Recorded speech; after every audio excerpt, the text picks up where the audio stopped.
know a place nestled in the historic video gaming district of Clifton, Virginia.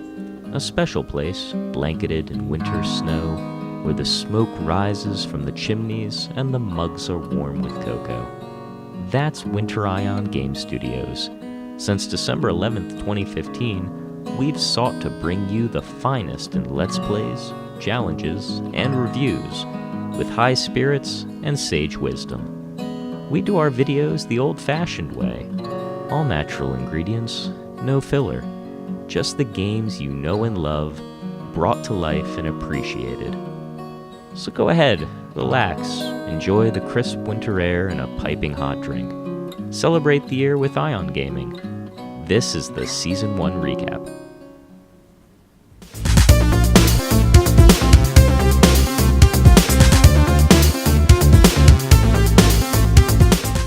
Hey everybody! Hello. Hey! So welcome to our recap episode for this. It's our first season of Ion Gaming. We started December 11th of 2015, and in the first year, it's been a big learning experience for the entire team here at Winterion Gaming Studios. We've shuffled around hardware, software, moved the studio, but through it all, this season of Ion Gaming has resulted in over 100 episodes and thousands of memories. A lot of episodes. So as we continue to improve, it's fun to look back at all the work we did. So we're throwing a little one-year episode here to kind of wrap everything together, show you a lot of highlights from Season 1, and let's start with those. So my favorite moment is definitely pretty much the entirety of playing Ken Griffey Jr. Everything about that game was completely ridiculous. I think the single moment that made the game for me, though, was my third baseman tackled Richard's runner just right on the baseline. Other way around. It was the other way around. Third baseman. Okay, the other way around. Just full on tackled him. It was pretty fantastic. You're out. Well, that or giving all of my fielders major concussions by running them into the wall. Sound effects included. You're just helping them forget. Yeah. Never forget. And actually winning the home run derby prior to that, because I suck at most things we play, but I won the home run derby at least. I lost the game Is that the all my first players game had you concussions. won? Yes. Yeah, I think that was your first. You had a lot of third place finishes. I noticed. Yeah. You kept talking about how bad you were. Yeah, at this, but and if I you go don't back lose. to our challenges, I don't always lose. Yeah, but it's rigged, everyone. Actually, our game was rigged. If you watch the episode, then you'll see that. Apparently. Matt. So, yeah, my favorite part was you're probably not going to see it in the finished product, but doing the Halo level, the library. Not the second time, not the third time. Did we do it 4 times? No, I think it was the third time we times? finally killed it. It feels like 5 times, just that level alone. I mean, for anyone that's played Halo, the library, it's just long corridor after corridor after corridor, really repetitive, and you're just fighting the flood constantly for at least, that segment when we finished it was like an hour long alone. I think so, yeah. It was about an hour, 45 to an hour. It's not a short segment of the game. It was brutal, but just the satisfaction of putting the controller down, getting over to the computer, and seeing that we actually did have recording intact. Yeah, twice. It got 20 minutes into the recording and then just cut out on us. We have no idea why to this day. Walk over to the computer, Richard, you're not going to believe this. I think I left after this. We were done. We'll revisit this.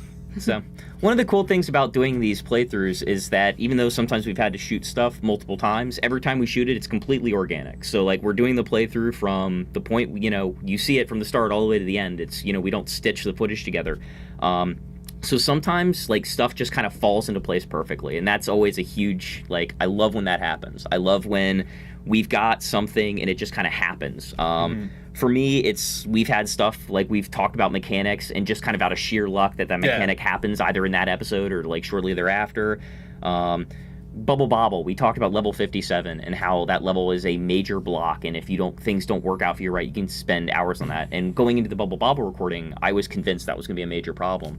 But we got the potion bottle in there, and we skipped right by it. Was it the one that we got skipped 10 levels? Yeah. Right at that point or something like that? Well, no, the umbrella was the skipping 5 or 10 levels. This was where that level where the invaders are at the top and they just shoot straight down. You have to pile the bubbles in the middle and hop up there to get to it. We had the potion bottle spawn, and that just got us to a bonus thing and just passed that level instead of having to do it. There was the 4-leaf clovers, ironically, were the thing that came up as the item to collect in the bonus level.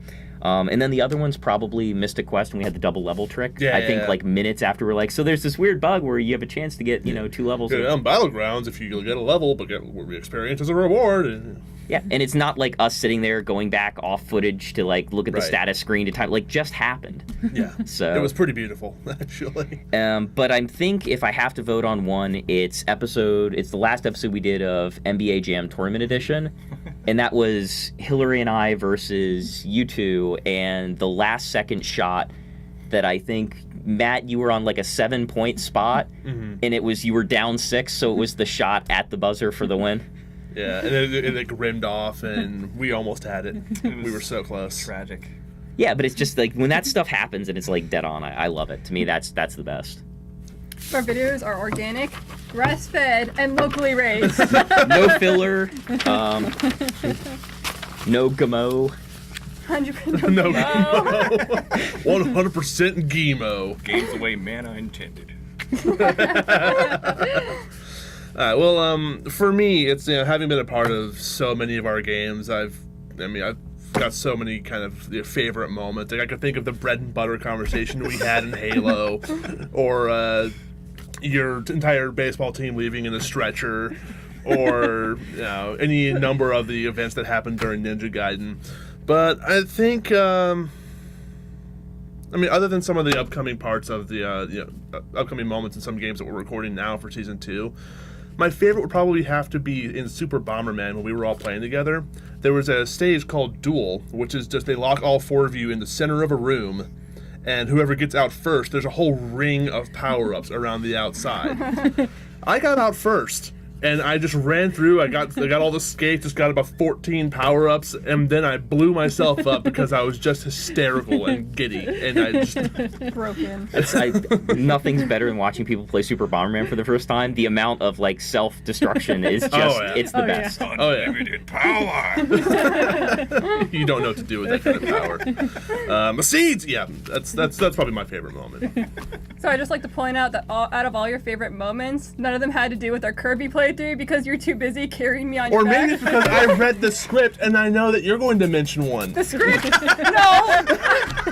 It's rigged! This is all rigged. Okay. Well, anyways. But yeah, you better go pick that up, boy. You're gonna need that. So my favorite moment is definitely the part where I defeated the final boss in 1943. Everyone, just give me a little praise. Yeah. Yeah. Okay, And really. one. In all Whoa. seriousness, that's not how it went at all. Playing the games from my childhood with my best buddies here has probably been the most unforgettable experience of my life so far. Aw. And I usually forget like everything that happens in my life because there are a lot of games we played through this season that I really didn't remember until people are like mentioning it. I'm like, oh, we played like Super Bomberman? I don't remember this at all.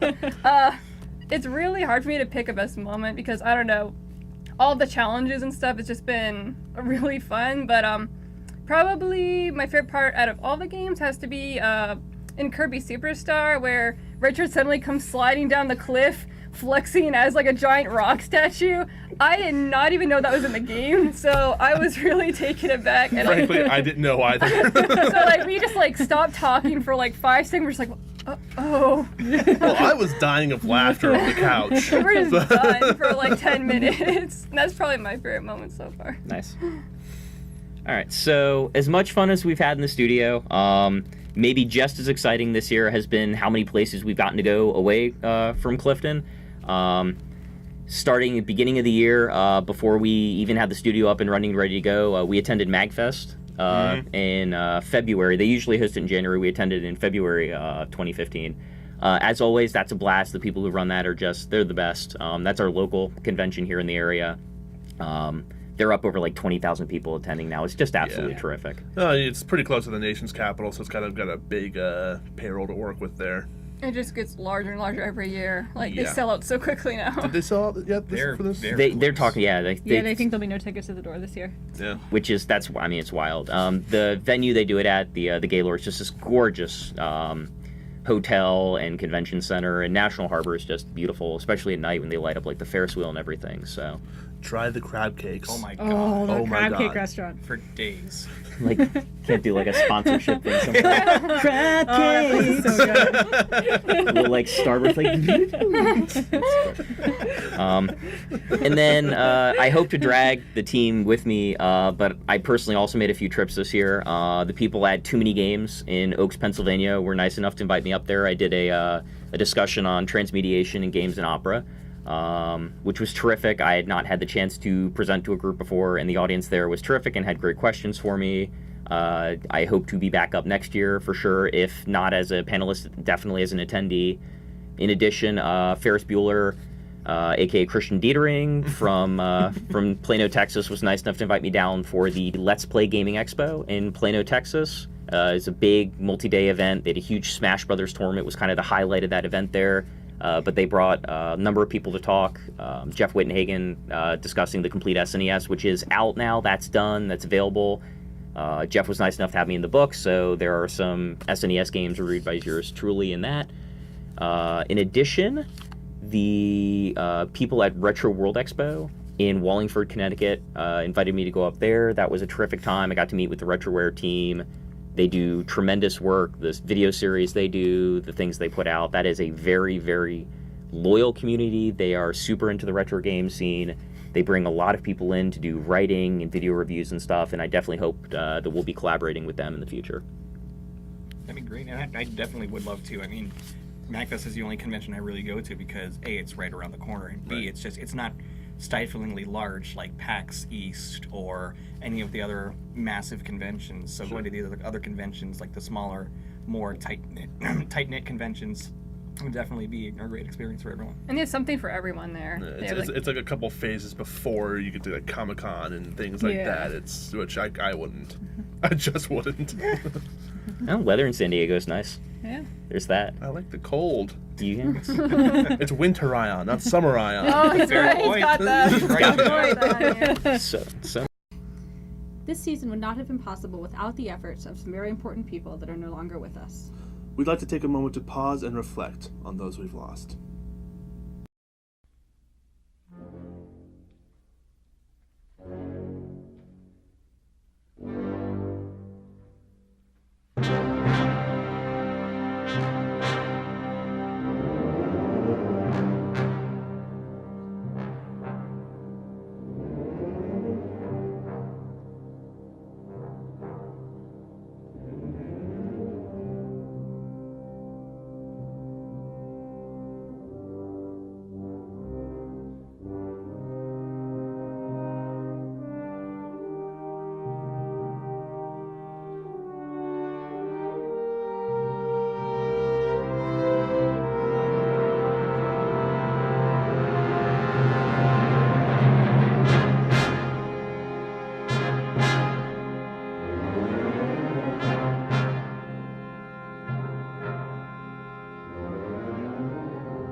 thoughts, next season, stuff you guys want to do?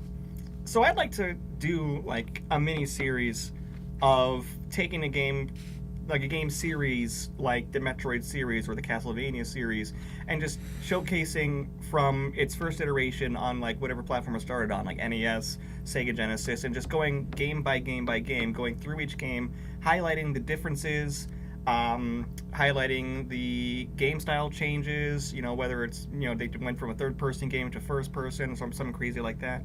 You know, just be a good opportunity, especially to highlight when a certain studio takes over, see what kind of changes they bring to the table and what they didn't think was necessary. Like different developers, different producers. Yeah, exactly. Just see what kind of what can happen to a game series when another studio's personality takes over. Let me know when you start doing that. I'll join you for Guitar Hero, because the jump from 2 to 3, massive. Or 3 to Warriors of Rock. Aaron? So I'm definitely going to be looking into doing some live streams to help raise money for people who need it, especially those who are suffering from cancer. So I'm going to be looking to like take some requests from family and friends and then just rolling with it. Cool. I don't know, I showed just recently the My Life in Gaming and Backloggery people had a live stream for cancer research in memory of one of their members, and they do this thing where they have like an interactive game built into the live stream, and they run the live stream over multiple days. So It's really well done. I may have to take some notes from Drumble and their team over there and see if we can integrate something interactive, like keep people involved while they're watching the stream. They had like a Monopoly board around the top of like around the border of their stream, and like every time someone donated, whoever's turn it was moved that many dollars spaces around the board. It was just. I would love to do something like that as a group. It'd That be could so be fun. me. That could be us. Yeah, sure, definitely. Hillary? So I have a goal. I want to not always be the worst player. Or third I don't person. have a lot of experience with the older gen console games, so I'm hoping to just get better in season 2. You've rarely been the worst player. That's true. Like you I'm just said, always like the third, always the yeah, second you're worst always player. exactly middle of the road. And being that there's 5 of us, it's really easy to be middle That's of the true. road because you're third. There's always the middle. I've been the like extreme. I was either winning or last place. Yeah, you're very hot and cold. Yeah. I think she just wants to be the underdog to make a big comeback next the season. underdog. So I can make a Underdog. comeback in season 2. Richard? In the future, really, especially for like season 2 and all the time frame that kind of falls under, I really want to go to more of the events like Dan was saying, like go to the Retro Gaming Expo and LPGE and all that kind of stuff. It's like I didn't at the time that he was going, I didn't really have enough time to, you know, like prepare to go along, and also he was just kind of like he had friends in the area. He was like, hey, come stay with me. So it was just wasn't really feasible for me to go at the time, but in the future that's definitely something I'd like to plan on doing. Hit up more cons, more expos.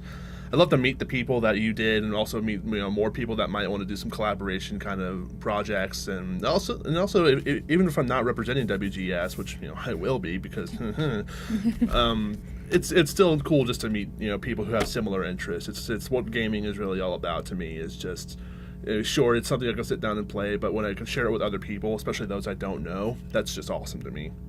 As far as things here at home, though, I'm really looking forward to, I mean, obviously we've got some games planned, but I really want to get into some more critical discussion, which is, if you notice on our channel, we have a playlist for it, or we have an option for it, but we haven't actually done any critical discussion yet. So there's a few games that we've already played that I would like to bring up a few, you know, things and kind of look critically at them, but also a few topics I'd like to go into, not necessarily centered around one specific game. Things kind of like what makes a villain potent, or it makes a villain, you know, good. I hate to use that word. No, that's a good point. So, as Richard said, we have this kind of two-dimensional pattern to Ion Gaming, which is we have one run for a game, sort of like a horizontal line. You can watch the playthrough of the game. You can watch the review of the game.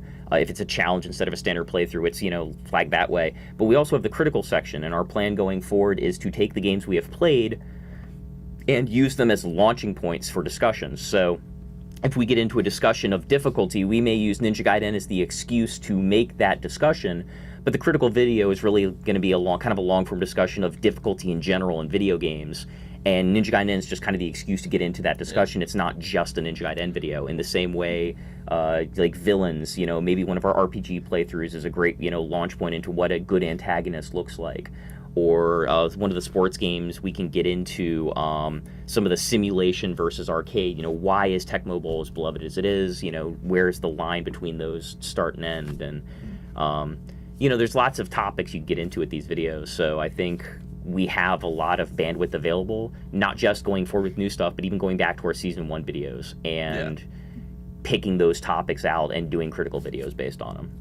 And then finally, last thing I'm looking forward to with Season 2 is the games we have planned. Dan and I are working on one right now. Matt and I are also working on one.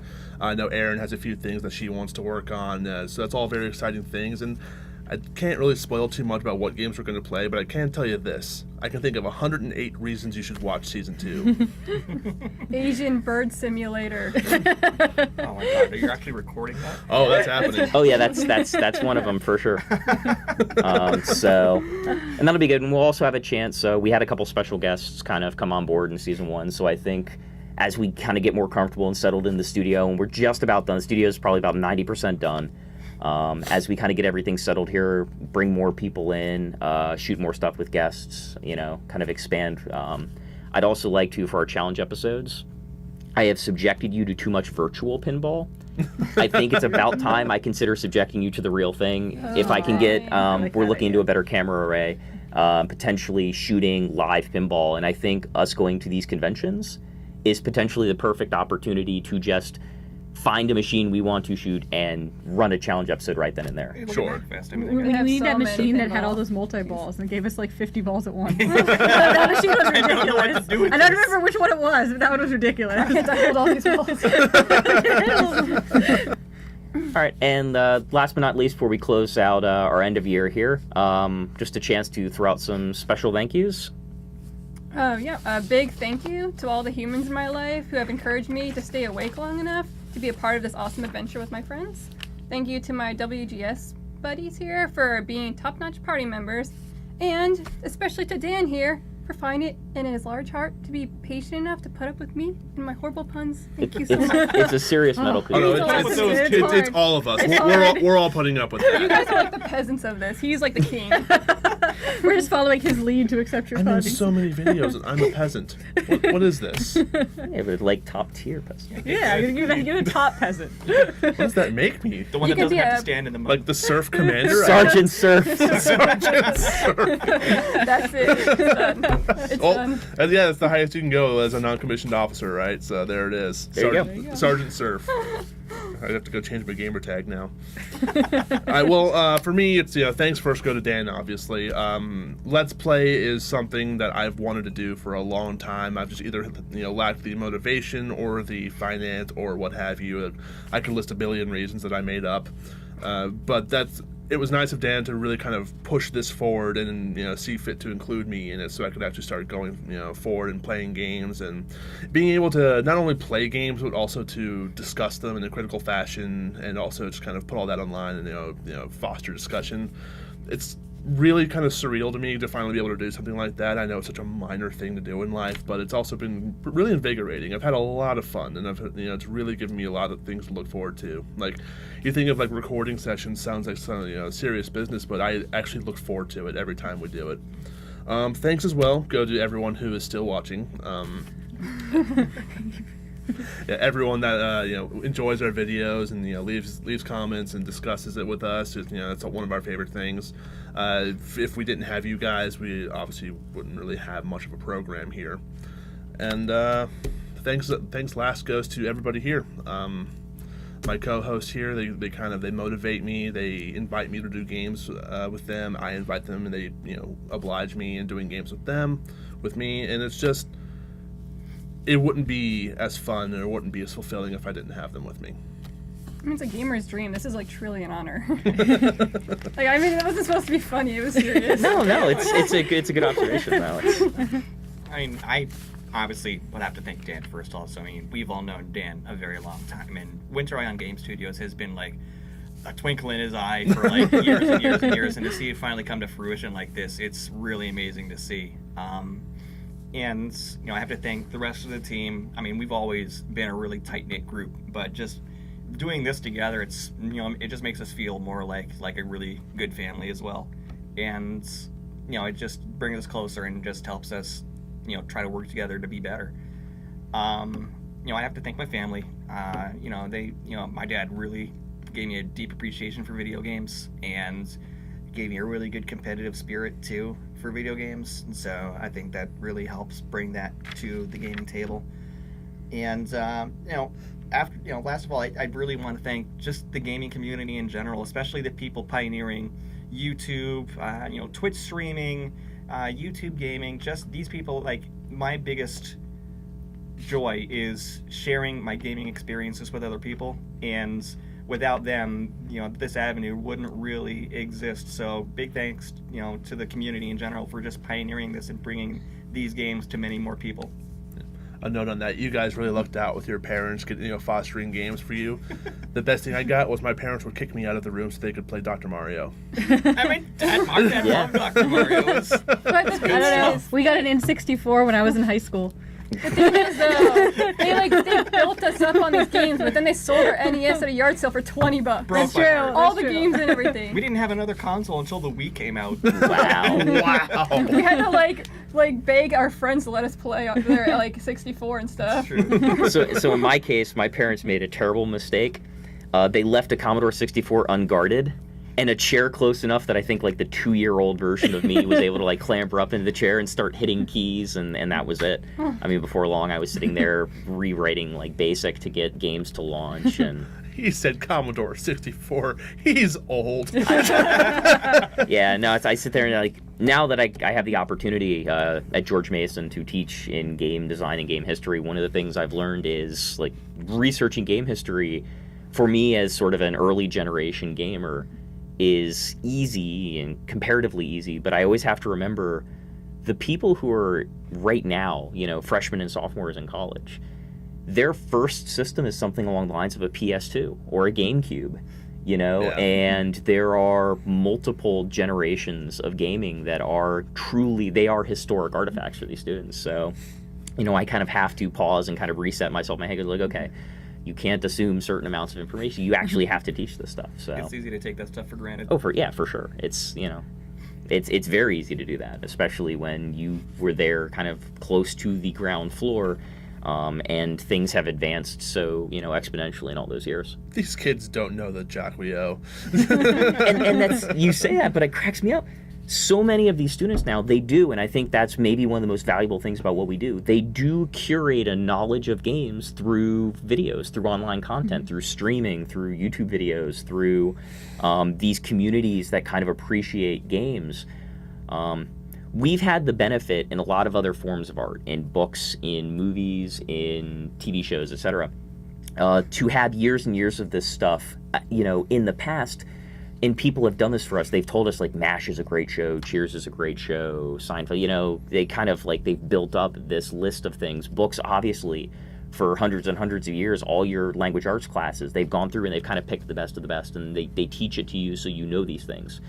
When it comes to video games, the people picking this stuff up in later generations rely upon the transmit of information that comes from communities, that comes from fans of these games, passionate individuals who are willing to share their knowledge of this stuff through new media, through word of mouth, through conventions, through speed running, through all these different vehicles that people have to kind of express how much these games matter to them or why they think they're important. This community is what makes that possible, and I'm thrilled to just have the opportunity to be a part of that and to have built something up here where we can all share that information with you. Which leads me, I think, into, my thank yous.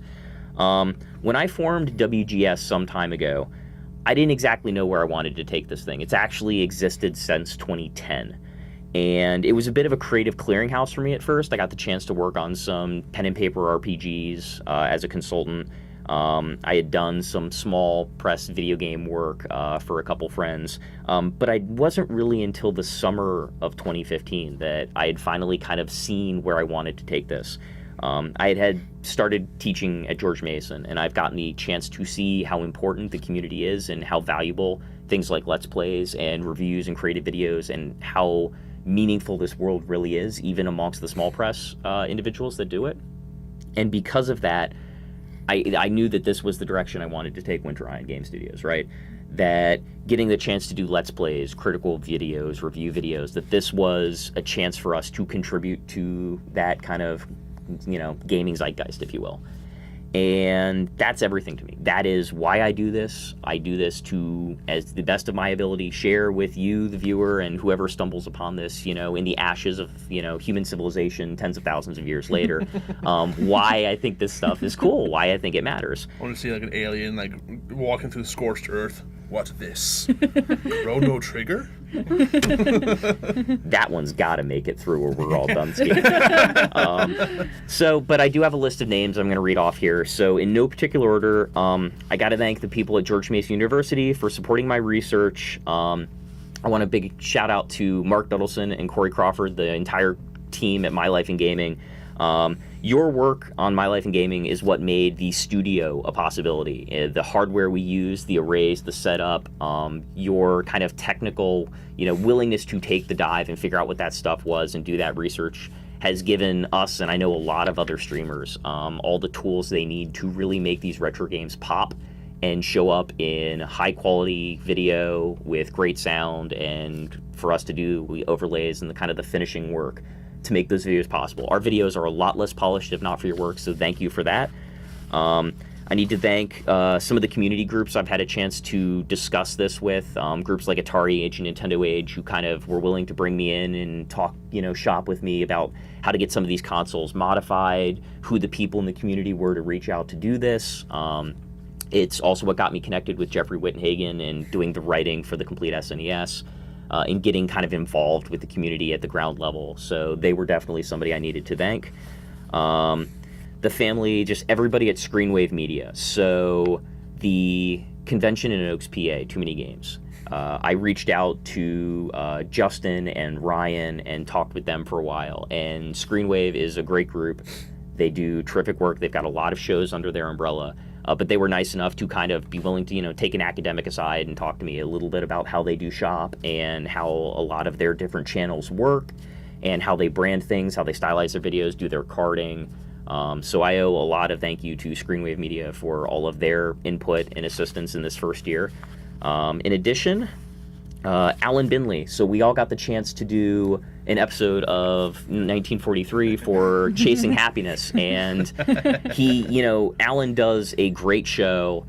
He does a lot of different things, and I mean, some of the guests he's had on are far, far bigger names than we are. So we were all really, really grateful to get the chance to compete in that. And without bragging too much, I think I utterly destroyed everybody's score in 1943. Next to me. Next to you. Your death simultaneous, like with the beating of the level, like, to this day, I still think that's just the. Those are the worst. So I think as of the time of this recording, you're still number 1. I'm still number 2. I think. Yeah, I think so. I will have to go back and Jerry's channel, obviously, because it's subject to change. And Sure. he has said that he does plan on doing other games in the future. So oh baby, you will all have an opportunity baby. for revenge. Who else do I need to thank? Gosh. Adam Jewis Gaines runs Replayability, and the Replayability quiz show it's a great idea. It's something I wish I had thought of. He is bringing YouTube personalities and other people in to do 3-person live stream quiz shows. So he asked questions about music and general game trivia, level maps, and sort of a Final Jeopardy style question. That was terrific. It got me to reconfigure the studio yet again to account for that and go buy more software yet again to deal with it. But it turned out great. I got to compete against Lumps and Mike Anthony from Retroware,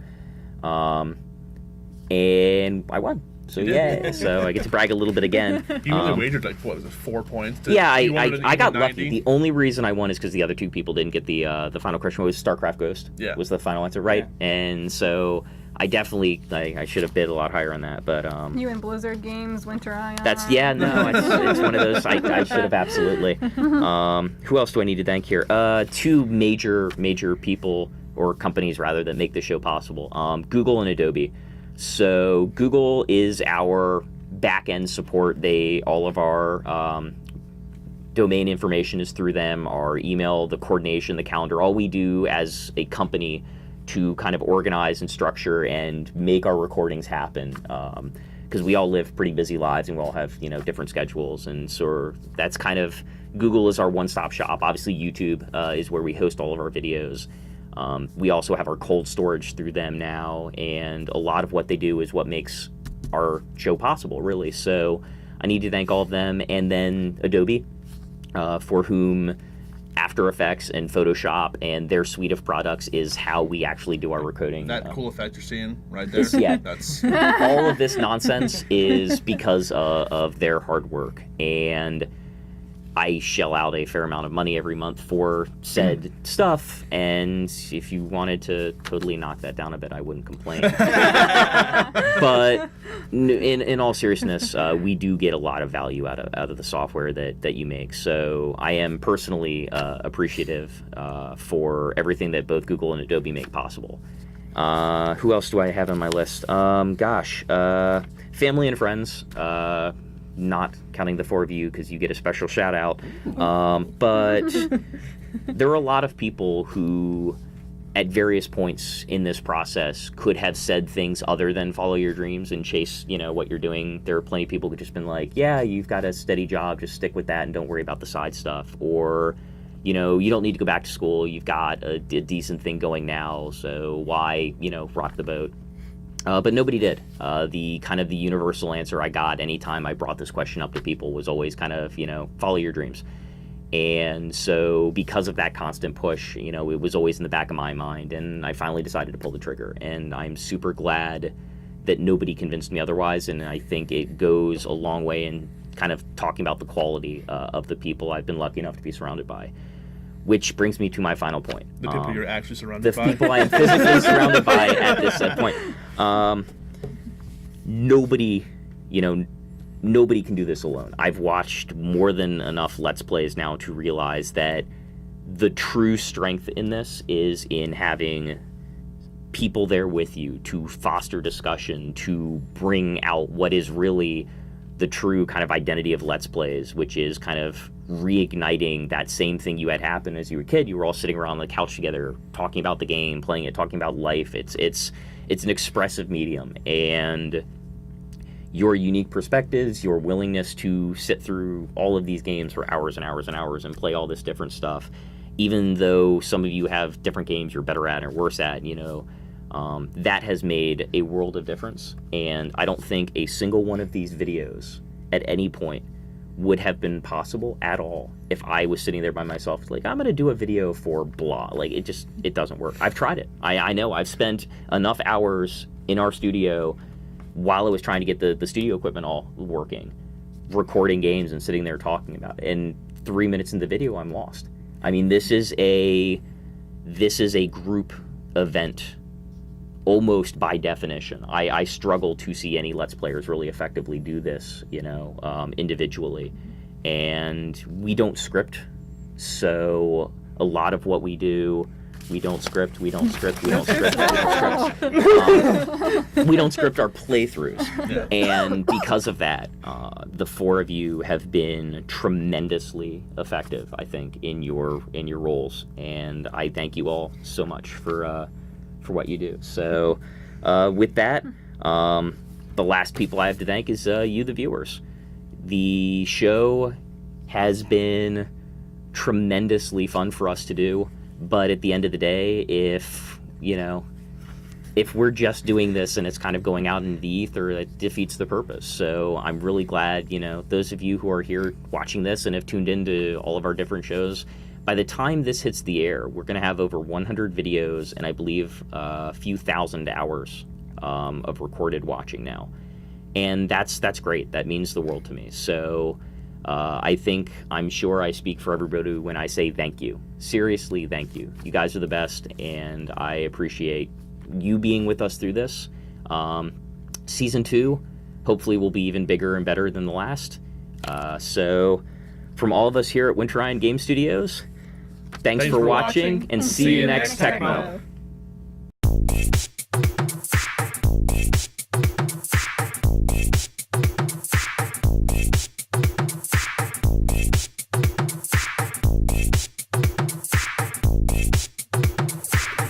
She's got to be getting really impatient. And in really good shape. Mario, what are you doing? Well, There you go. He is a doctor. okay. I'm sorry. Was a doctor.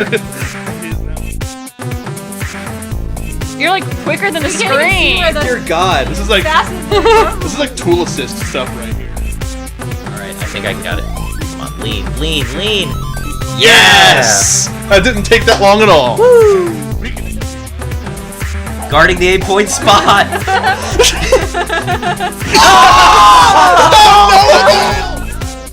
You get gravy. Well, first, I'm getting my free smile.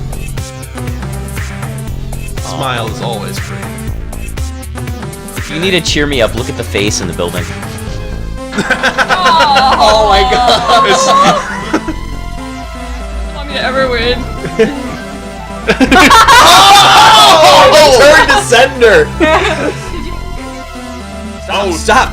get Get drunk. him, get Stop him. tapping my forehead. Stop that. It's very annoying. What does B do?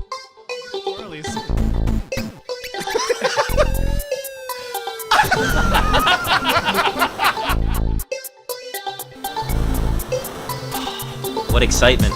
The crowd's totally into it. There it is. The answer.